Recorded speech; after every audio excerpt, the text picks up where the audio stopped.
los escuadrones de la muerte, fuera la corrupción, fuera el narcotráfico y el crimen organizado, fuera las sedes, no más pobreza y más miseria en Honduras. O dia 28 de novembro de 2021 parece que vai marcar um antes e um depois na vida democrática da sociedade hondurenha. Os primeiros resultados da maior jornada eleitoral da história do país indicam a contundente vitória de Xiomara Castro Zelaya, do Partido Liberdade e Refundação, com 20 pontos percentuais à frente na corrida eleitoral para a presidência, e o povo tomou as ruas do país para celebrar a nova etapa democrática.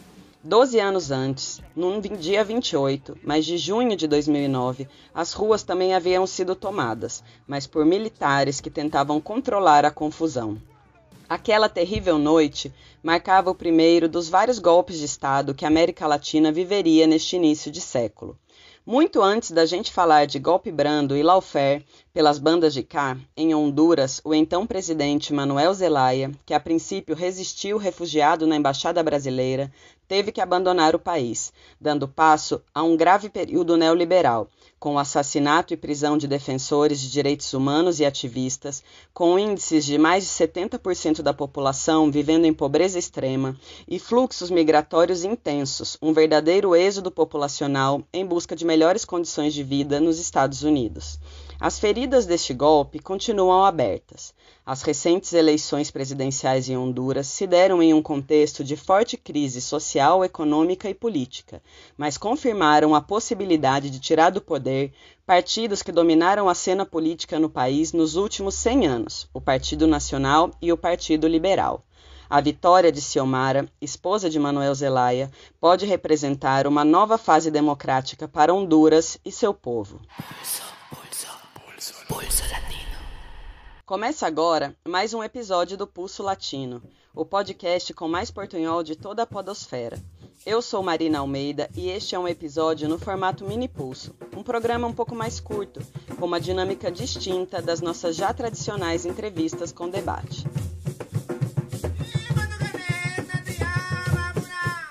Neste episódio, queremos entender melhor a recente eleição presidencial em Honduras. Para contar um pouco para a gente sobre todo o processo eleitoral, as expectativas sociais e também falar do atual contexto social, político e econômico de Honduras, vamos conversar com Heriberto Paredes, mexicano, jornalista e fotógrafo independente e que participou nessas eleições como observador internacional de direitos humanos. Se apresenta aí para os nossos ouvintes, Beto. Mi nombre es Heriberto Paredes, soy periodista independiente y bueno, pues he estado cubriendo temas de migración, desaparición de personas, organizaciones indígenas en defensa del territorio y también como propuestas organizativas que tienen que ver con la necesidad de reconstruir el tejido social. Estos temas tanto en México como en algunos países de Centroamérica e de América Latina. Bem-vindo ao Pulso Latino, Beto. Antes de você contar pra gente sua experiência como observador nessas eleições, explica um pouco pra gente qual era a situação do país depois do golpe de 2009 até chegar nesse momento onde a candidata de esquerda tinha amplo apoio social e vai ser confirmada como a primeira presidenta do país. Honduras, después del golpe de Estado del 28 de junio del 2009, se sumió en una situación muy complicada en donde poco a poco, digamos, el gobierno golpista se fue consolidando como una fuerza política que, a pesar de haber convocado 2 veces a elecciones, en realidad estas 2 elecciones, una en 2013 y una en 2017, realmente se cometieron fraudes. Hubo un uso excesivo de la violencia contra la oposición y contra las personas que denunciaron estos fraudes, teniendo varios muertos, teniendo personas heridas en las calles. Creo que Honduras entre 2009 y ahora 2021 ha atravesado por como la profundización de diversos problemas sociales. Digamos, a nivel político está esta cuestión electoral, de fraudes, deslegitimación de los procesos de elección de autoridades, pero por ejemplo en temas de defensa de la tierra ha sido muy complejo para las organizaciones sociales fortalecerse, avanzar, mantener incluso algunas de sus logros, ¿no? Ha habido el asesinato de líderes, de defensoras y defensores del territorio, de líderes comunitarios. Ha habido un éxodo masivo de personas que han intentado llegar a México y luego de ahí cruzar México para llegar a Estados Unidos, de alguna manera conseguir mejores condiciones de vida. Algunas personas le llaman el sueño americano, otras personas simplemente no le ponen nombre a esta necesidad de sobrevivir y de tener una vida digna. Entonces, creo que durante estos años Honduras ha transitado de un país en donde las personas migraban por amenazas de las pandillas, por violencia callejera, a migrar por una violencia económica y a migrar por la imposibilidad de poder expresarse políticamente de manera libre en sus espacios habituales. Entonces, sí hay una modificación de la migración, pero el éxodo es tal que ya se contabiliza en más de 1 millón de personas. Entonces es un país en donde el presupuesto de seguridad y el presupuesto del ejército cubre poco más del 52% del presupuesto total del país. Luego viene educación con un 30 y tantos % y después salud con un poco más del 20% de porcentaje. Entonces realmente es un país en donde las fuerzas de seguridad tienen mucha mayor capacidad económica de uso del presupuesto que otros rubros. Es un país con una diversidad étnica importante, teniendo mayoritariamente la presencia del pueblo lenca, que está más o menos en el centro-sur de Honduras, muy cercano hacia la zona de Guatemala. Por el norte, en la costa atlántica, están los pueblos afroindígenas, los garífunas, y sí hay una presencia, digamos, hacia el este del país, en donde comparten territorio con la Miskitia nicaragüense, digamos, que tiene la mayor presencia ahí. Entonces tiene una diversidad étnica importante que influye también en los diferentes posicionamientos políticos con los que se ha logrado sobrevivir en estos 12 años de resistencia, de lucha política. Y es en este contexto, de alguna manera, se logra consolidar la candidatura de Xiomara Castro de Zelaya, que es no solo la primer mujer que va a ocupar la presidencia de la República, sino además es una mujer que contó con mucho apoyo, mucha movilización de organizaciones sociales, de este Partido Libre, que conjuntó, pues de alguna manera, el apoyo de diversos sectores, tanto empresariales como de organizaciones sociales tradicionalmente de izquierda. Xiomara Castro es esposa de Mel Zelaya, que es el presidente que fue depuesto por el golpe de Estado en 2009. Y bueno, básicamente esta es la situación en la que nos encontramos con la candidatura de ella. Se dice también en los análisis, en los balances, en que pues realmente Xiomara es una candidata que ha tenido que gestionar diversos pactos, diversas alianzas, pues para consolidar su candidatura, y ahora será su gobierno.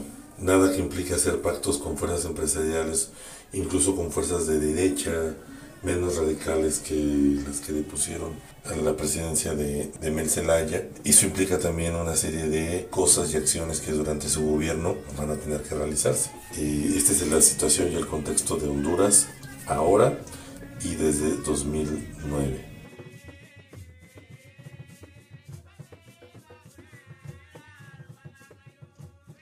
E qual era a posição dos movimentos sociais de esquerda no país quando você chegou como observador? Como foi a sua experiência de ser observador internacional numa eleição tão importante para a América Central? Quem eram esses observadores internacionais e qual é a sua importância nesse contexto?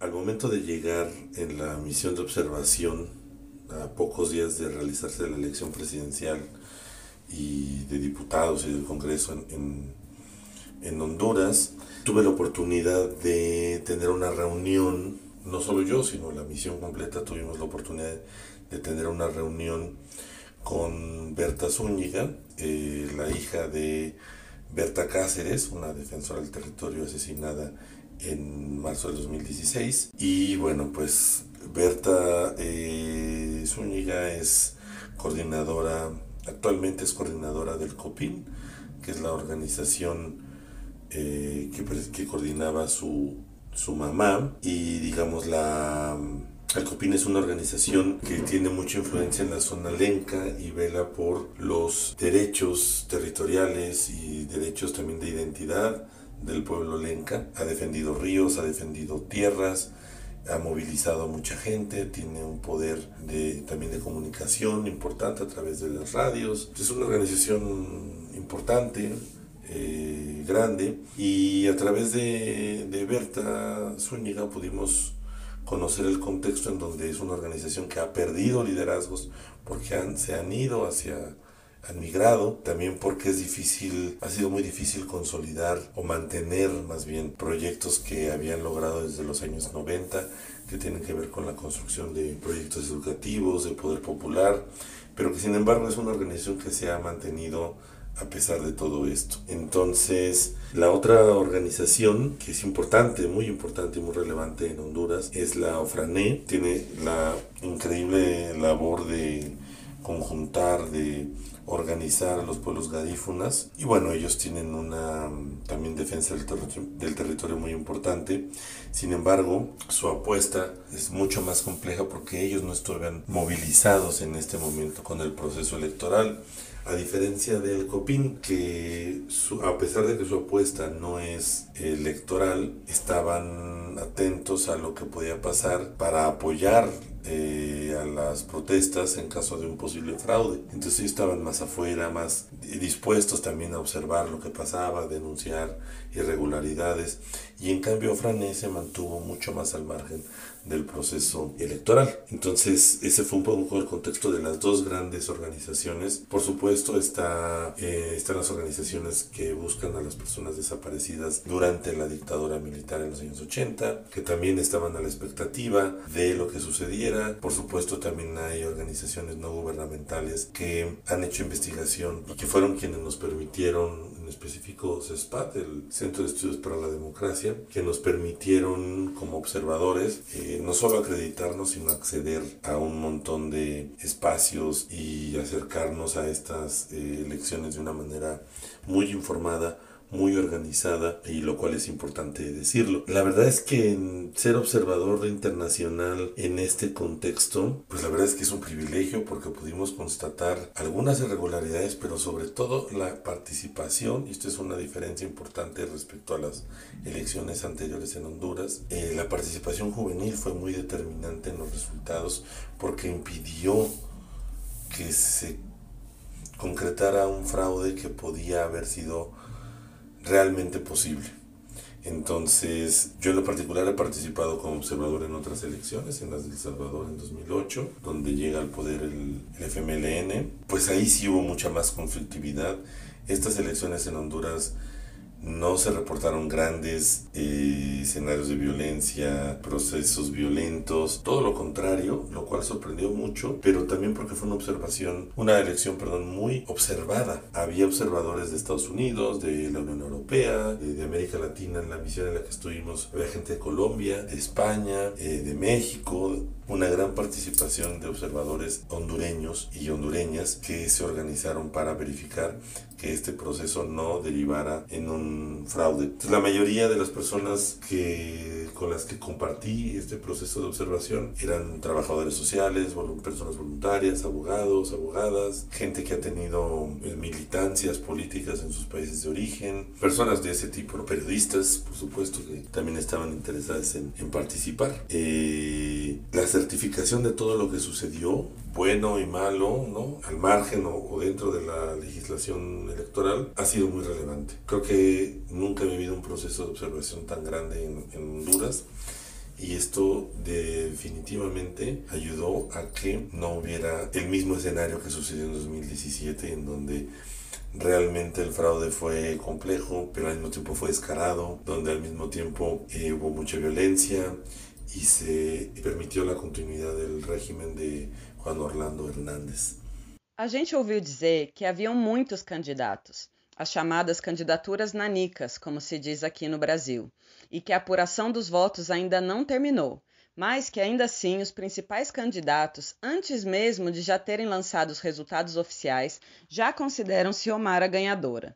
Nesse contexto, quais eram as principais preocupações que haviam entre os observadores internacionais? O que falta para que Xiomara seja oficialmente declarada vencedora nessas eleições? Efectivamente, había un montón de candidatas y candidatos, pero eran 3 los partidos que tenían candidatos con posibilidades relevantes de obtener un número de votos alto. Estaba el Partido Liberal de Honduras, que al final no significó ningún tipo de diferencia. Estaba, por supuesto, el Partido Nacionalista de Honduras, que es el partido del régimen saliente, Partido Libre, que es el partido de Xiomara Castro. Entonces, todos los demás, digamos que durante la jornada electoral sí hubo reportes muy temprano de victorias, no del Partido Libre, sino del Partido Nacionalista, quien se declaró victorioso muy pronto, sin dar pruebas, sin dar cifras, sino basándose solamente en la secrecía de sus aparentes mecanismos de contabilidad a boca de urna.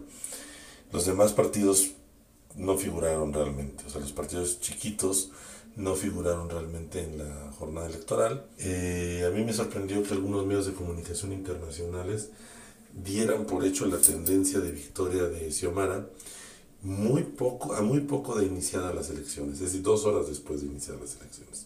Sin embargo, el programa de conteo de votos, el conteo rápido, preliminar, tuvo algunas complicaciones, se retrasó, pero al final, más o menos media hora después de lo que se había dicho, que se iba a dar una primera cifra de la tendencia, sí se dio, y la tendencia reveló que la victoria de Xiomara era muy avasalladora. O sea, digamos, el margen de conteo era muy poco, eran entre 16% y 20% de los votos emitidos, y se contabilizó que de ese porcentaje, el 50% era de Xiomara. Entonces, la ventaja era muy grande porque el Partido Nacionalista, la derecha hondureña, solo había alcanzado cerca del 20%.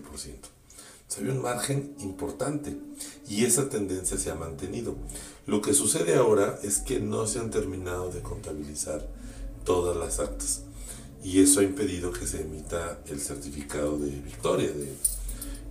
Pero se están contabilizando y ahí también están participando misiones de observación nacionales que están verificando que la contabilidad, que es importante porque es ahí donde posiblemente se podía dar un fraude, en el traslado de las actas, en el traslado de las boletas, en la contabilidad. Sin embargo, a estas alturas, ya con el reconocimiento del propio Partido Nacionalista, ya con el reconocimiento de los Estados Unidos, es solo una cuestión de trámite. La tendencia no creo que se revierta, pero básicamente esas eran las preocupaciones que nos tenían como con mucha atención en el momento del conteo. E Beto, na sua opinião, o que significa para a esquerda centro-americana e, sobretudo, para as mulheres hondureñas a vitória de Xiomara? Bueno, pues yo creo que la izquierda centroamericana hay 2 posibilidades. Una, que logre rearticularse, incluyendo Honduras, porque Honduras siempre ha sido un país un poco desarticulado del eje Guatemala, El Salvador, Nicaragua, en donde varias organizaciones de izquierda, desde hace varias décadas, han tenido vínculos, se han de alguna manera unificado. Honduras, su militancia de alguna manera se ha visto opacada por tanta presencia del ejército de Estados Unidos, particularmente en la década de los 80.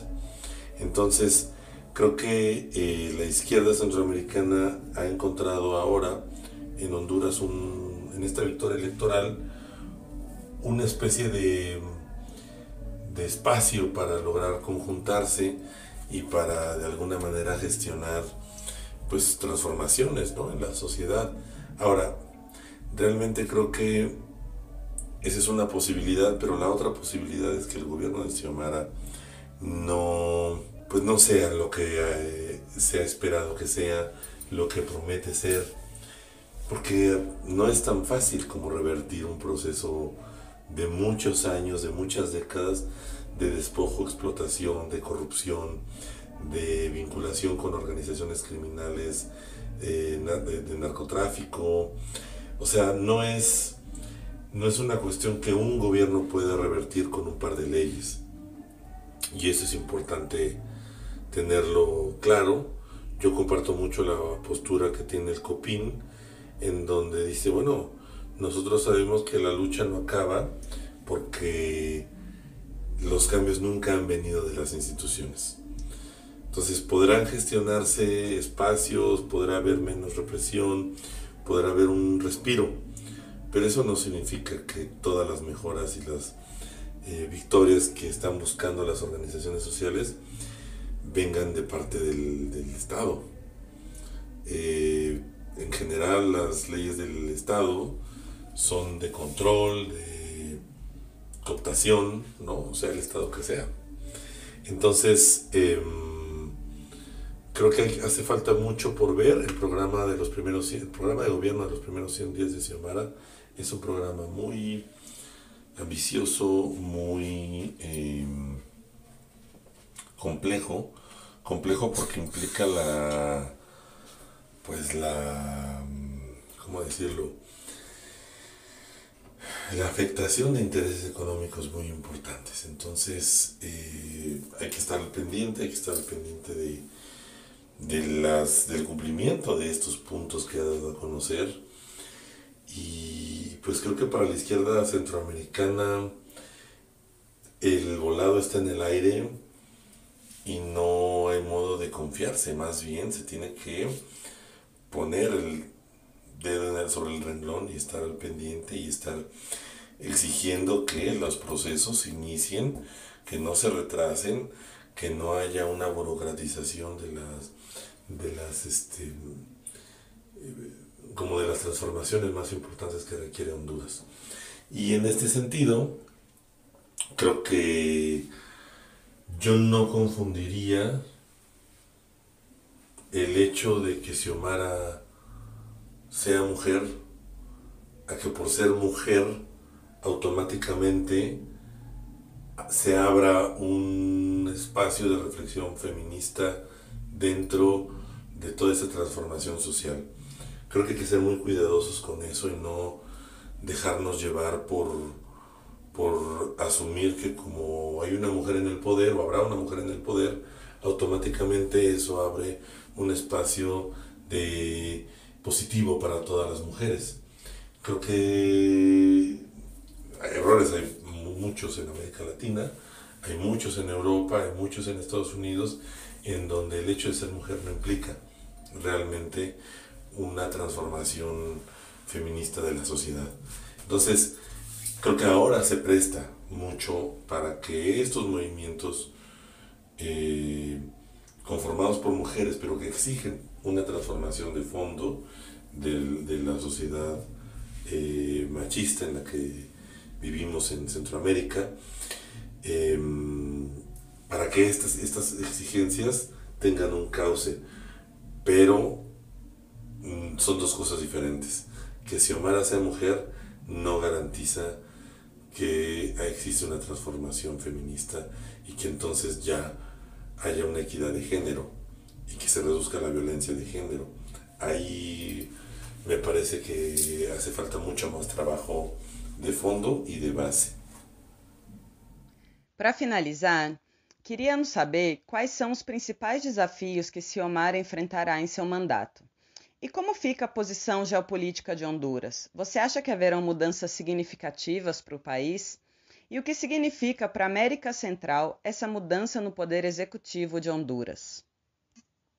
Realmente creo que los principales desafíos de Xiomara ahora como presidenta de Honduras es desestructurar toda la red criminal que existe entre organizaciones de narcotráfico mexicanas, locales, y entonces que Honduras deje de ser un territorio de trasiego, de tránsito, de conexión para el tráfico de sustancias ilícitas, tráfico de armas, tráfico de personas, y que al mismo tiempo eso es uno de los retos importantes de Xiomara, pero va de la mano también de la situación del despojo territorial, es decir, todo el beneficio que han tenido las organizaciones criminales está basado en la apropiación capitalista de espacios grandes de territorio en donde se han establecido intereses económicos que permiten simultáneamente una presencia del crimen organizado. Entonces, creo que es importante que Xiomara cambie el rumbo y entonces genere un gobierno que de alguna manera respete las diferentes territorialidades, que respete las identidades indígenas, las identidades de muchos sectores de la sociedad, y entonces trate de construir procesos sociales para mejorar las condiciones de vida básicas de la población. Mejoría en salud, mejoría en educación, mejoría en trabajo, en vivienda, en transporte, costo de la vida, en cuidar el medio ambiente, en respetar las diferentes formas en las que se cuida el medio ambiente, dependiendo la zona del país. Tendrá que cancelar, y ese es uno de los retos más importantes, la ley que permite la construcción de las ciudades modelo o zonas de empleo y desarrollo especial, en donde se está prácticamente generando oasis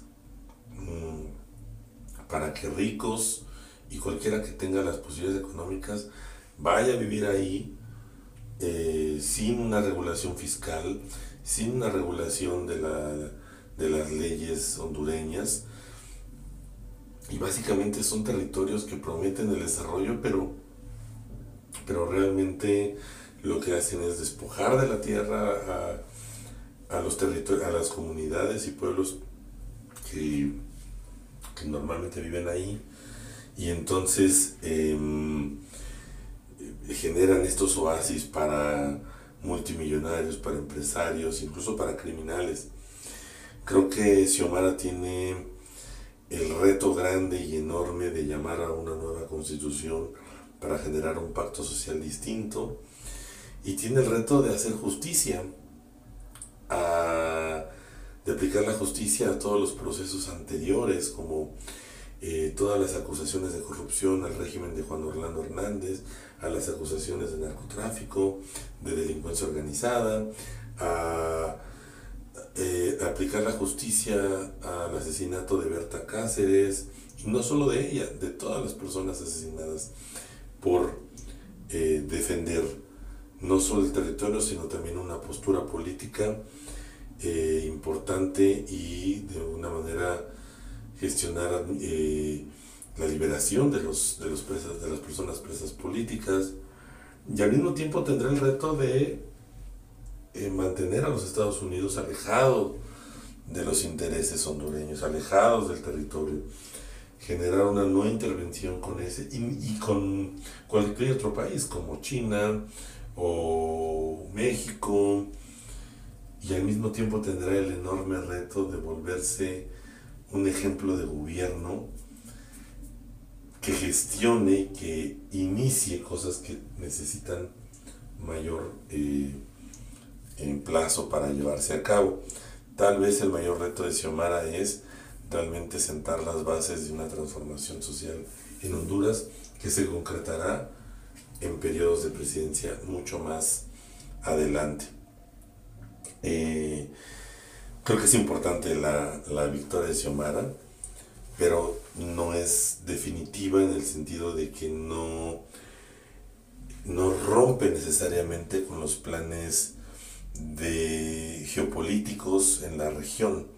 Es decir, hay planes de construcción de infraestructura, de generación de puertos, de convertir a Centroamérica realmente en una zona de generación de mano de obra y de tránsito seguro para mercancías y este tipo de proyectos de infraestructura. No sé si eso realmente se haya fracturado con la victoria de Xiomara. Hay que ver, y hay que ver cómo avanza su gobierno. Creo que esos son los principales retos que tiene Xiomara atualmente. Muito obrigada, querido Beto, por sua disposição para conversar com a gente e contar um pouco mais da sua experiência em Honduras para os nossos ouvintes. O Pulso Latino é um podcast de informação e debate da realidade cultural, política e econômica dos países latino-americanos. Visa debater o Brasil, compreendendo que somos parte da América Latina. É uma iniciativa de militantes e ativistas brasileiros que vivem na Argentina e no México. Segue a gente no Twitter e curte a página do Pulso Latino Podcast no Facebook e no Instagram. Ou também mande um e-mail para a gente, radiopulsolatino@gmail.com.